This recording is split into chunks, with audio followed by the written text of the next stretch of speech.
श्री हरि इच्छा शक्ति या प्रभु कृपा पर विश्वास। आधुनिक युग में इच्छा शक्ति को बहुत महत्व दिया जा रहा है। उचित भी है। यह नितांत सत्य है कि हमारी शक्ति में बहुत बल है। इस बल का उपयोग करके हम अपनी गिरिदशा से बहुत कुछ ऊपर उठ सकते हैं। पर जब तक इस शक्ति का प्रवाह प्रभु की ओर नहीं होता, तब तक इसके द्वारा भले ही हम कुछ समय के लिए ऊंचे स्तर पर आ जाएं, किंतु वह स्थिति स्थायी नहीं हो सकेगी। निरंतर हमारे लिए पतन का भय लगा ही रहेगा और कुछ समय में, जिस समय हमें अन्य दुर्बलताएं आकर घेरेंगी, और उस समय हम अपनी प्राप्त स्थिति से भी नीचे गिर सकते हैं। कल्पना करें, हमारी इंद्रियां की प्रवृत्ति किसी कुमार्ग की ओर हुई। अब यदि वास्तव में यह दृढ़ इच्छा करें, पूरे मनोयोग से ये चाहे कि नहीं, हम अपनी इंद्रियों को कुमार्ग में नहीं जाने देंगे। हमारी इंद्रियां कुमार्ग में नहीं जा सकती। इस प्रकार दृढ़ संकल्प करके इंद्रियों को कुपथ से हम पूरी तत्परतापूर्वक हटाना चाहें। हटा दे तो इंद्रियों में सचमुच यह शक्ति नहीं है कि हमारी आज्ञा का दृढ़ संकल्प वे विरोध कर सके। उन्हें लौटना पड़ेगा। वे एक बार निश्चय लौट आएंगी, पर इतने मात्र से ही हमारे पतन का भय चला गया हो, इंद्रियां फिर उस ओर नहीं ही आएंगी। यह सुनिश्चित हो गया हो सो बात नहीं है। पुनः जैसा वैसा कोई अवसर आएगा, हम असावधान होंगे, अपनी इच्छा शक्ति पर नियंत्रण खो बैठे होंगे। कुछ क्षणों पहले हमने वैसे ही मिलते जुलते बुरे भावों को अपनी दुर्बलतावश मन में स्थान दे रखा होगा कि बस उस ओर से लौटी हुई वे इंद्रियां उछलेंगी और बांध तोड़कर वैसे ही अस्पद की ओर भी प्रबल वेग से भागने लगेंगी। अतः स्थिति को स्थायी बनाए रखने के लिए यह भी परम आवश्यक है कि जैसे अपने अंदर की इच्छा शक्ति का प्रयोग करके दृढ़ संकल्प के द्वारा हमने इंद्रियों को कुमार्ग की ओर से हटाया, निषेधात्मक प्रयोग से उन्हें शांत किया, वैसे ही उतनी ही दृढ़ता से पुनः उसी इच्छा शक्ति का आश्रय लेकर हम उन्हें प्रभु की ओर प्रवृत्त करें, प्रभु की और उनकी अविराम गति कर दें, अचल परम मंगलमय प्रभु से जोड़ दें। ऐसा कर लेंगे तो फिर प्राप्त हुई स्थिति से हमारा पतन असंभव हो जाएगा।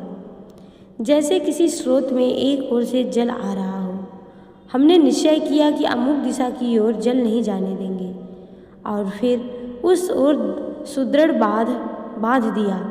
अब जल रुक तो जाएगा, किंतु उसके निकलने का मार्ग भी हमें बनाना चाहिए, अन्यथा जल एकत्र होते होते जहाँ बांध की सीमा को छूने लगा कि बांध या तो टूटेगा या बांध को लांघकर जल बह चलेगा। ऐसे ही जब तक हमारी इंद्रियां काम कर रही हैं, उनमें प्रवाह है ही। यदि इससे इच्छा शक्ति का प्रयोग करके उन्हें किसी ओर जाने से रोक भी दिया, तो इसका यह अर्थ नहीं कि उनका उस ओर का प्रवाह बंद हो गया हो। भले ही हमें दिखे नहीं, पर अंतः चेतना में उनकी गति सतत उस ओर ही है। इसलिए हमें उचित है कि उस ओर से रोकने के साथ ही साथ तुरंत हम उन्हें प्रभु की ओर मोड़ दें। वे उस ओर मुड़ गईं, मुड़कर प्रभु से जुड़ गईं, तब फिर तो सागर से मिली हुई सोते की भांति सदा के लिए प्रभु की ओर बहती रहेंगी। फिर उनकी दिशा बदल जाए, फिर कुमार्ग की ओर वे दौड़े चले, इसकी संभावना सर्वथा समाप्त हो जाएगी। किंतु यह तो संभव है कि हमारा विवेक जागृत हो। यह भला है, यह बुरा है, यह सुमार्ग है, यह कुमार्ग है, इसकी हमें पूरी पहचान हो, इसकी सजग स्मृति हमारे अंदर सदा बनी रहे। यह विवेक यदि मर नहीं गया है, तो फिर इच्छा शक्ति का प्रयोग करके हम नीचे गिरने से बच सकते हैं, ऊपर उठ सकते हैं। पर कभी कभी तो ऐसा होता है कि हम सर्वथा विमोहित हो जाते हैं।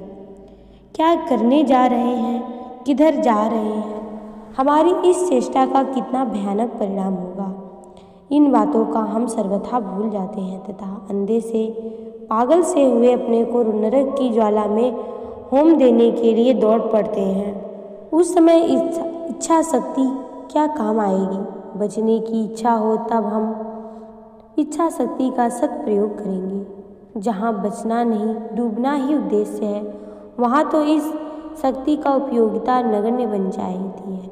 वरन ऐसी स्थिति में किसी की यदि इच्छा शक्ति बलवती हुई रहती है तो उसका अशुभ में प्रयोग हो जाता है और परिणाम स्वरूप भीषण पतन होता है।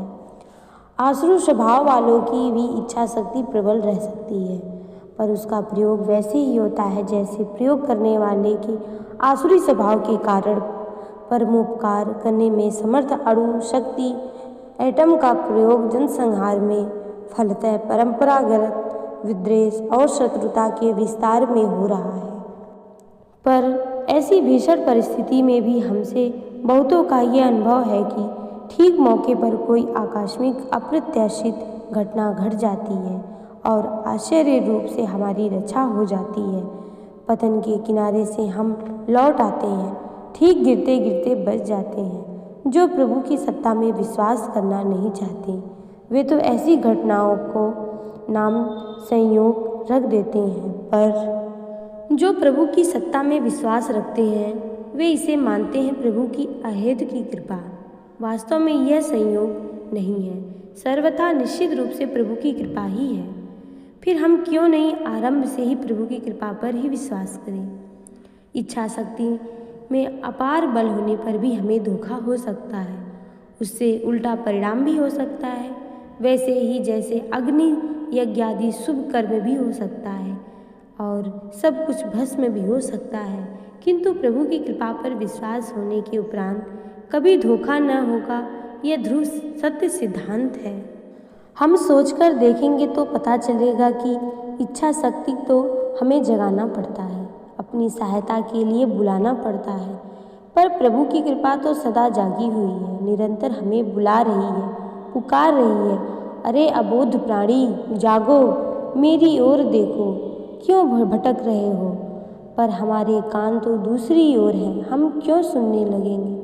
इतने पर भी न जाने कितनी बार वे हमारे सामने आती हैं, हमें गड्ढे से गिरने से बचाती हैं, साथ ही हमारी रक्षा करके हम पर एहसान करने नहीं आती, अपितु हमारा काम संवारकर तुरंत छिप जाती हैं और हम ऐसे कृतघ्न कि उसको भूल ही नहीं जाते, उसका अस्तित्व का स्वीकार नहीं करना चाहते, उसके उपकार को संयोग की बात बतलाकर टाल देते हैं। इसके बाद भी अत्यंत गाढ़े समय में वह पुनः हमारे सामने आती हैं और हमारी सहायता करती हैं। हम में से प्रत्येक को अपनी जीवन की घटनाओं पर विचार करने के उपरांत एकमात्र प्रभु की कृपा से ही अमुक अमुक कार्य हुए थे, ये कहने में तनिक भी संकोच का अनुभव नहीं होगा। अतः यदि पतन से बचने के लिए पहले से ही प्रभु की कृपा पर विश्वास कर ले तो हमारी जीवन यात्रा कितनी सरल सुखमय हो जाए। जय जय श्री राधे।